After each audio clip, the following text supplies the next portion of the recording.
2009, I was deployed in Iraq. We were going to get some little girls that had been burned. They hit our vehicle, and I ended up messing up my ankle, knee, hip, shoulder, and got a traumatic brain injury. And so I went back to the fire department, and I knew those guys there. I walked in the door and I told them, I said, I'm a fireman who can't fight fire. I'm a paramedic that can't treat patients. But if I keep sitting at home, I'm going to put a bullet in my head.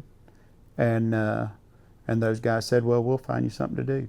After that, Eddie Brennan started to teach me to farm. We started a nonprofit called Hero Agriculture.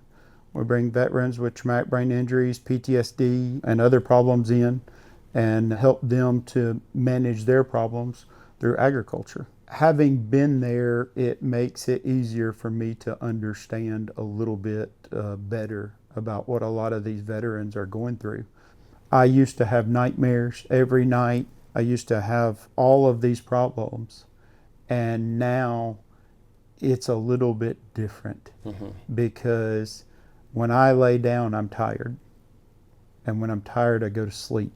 Then there's really not a lot of room left in my brain for those things that I saw in combat and the things I did in combat. That's a good place to be at.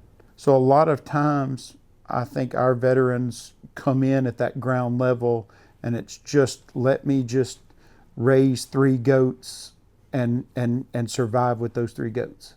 But then as time goes, they come back to us and they're like, well, what's regenerative agriculture?